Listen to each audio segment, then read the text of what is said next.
আছে অধমপায়ী এবং রেজিস্টার্ড পোশাকি রিক্সা নির্ধারণ, শাটল সেবা চালু, ট্রান্সজেন্ডার কোটাটা বারবার আন্দোলন করার পরেও এখনও কেন ভর্তি বিজ্ঞপ্তিতে আসছে সেই বিষয়ের জবাবদিহি নেওয়া এবং ডাকসুর অগ্রগতি সম্পর্কে আপডেট জানা সম্পর্কে।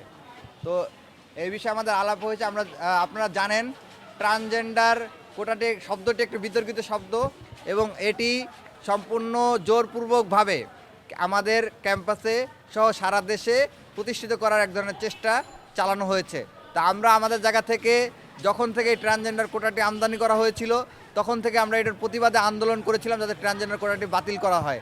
পরে এক পর্যায়ে বিশ্ববিদ্যালয় প্রশাসন 24 জানুয়ারিতে একটা ব্যাখ্যা দিয়েছিলেন যে তারা ট্রান্সজেন্ডার বলতে মূলত হিজড়াদেরকেই বুঝিয়েছেন, কিন্তু পরবর্তীতে আমরা দেখেছি যে ট্রান্সজেন্ডার কোটাটি বাদ দেওয়ার পরেও বারবার ভর্তি বিজ্ঞপ্তিতে এই ট্রান্সজেন্ডার শব্দটি চলে আসতেছে। এমনকি সর্বশেষ যে ভর্তি বিজ্ঞপ্তি দিয়েছে যে ভাইবার জন্য, সেখানেও আমরা কোটায় ট্রান্সজেন্ডার শব্দটি উল্লেখ দেখতে পেয়েছি।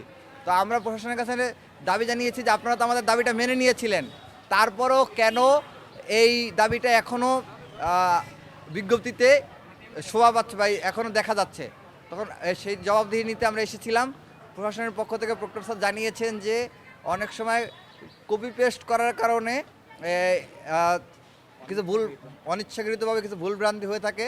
তো এই শব্দটা ভুল ক্রমে ঢুকে গিয়েছে এবং পরবর্তীতে আর কোনো ভর্তি বিজ্ঞপ্তিতে এটি থাকবে না বলে আমাদেরকে কথা দিয়েছেন। আমরা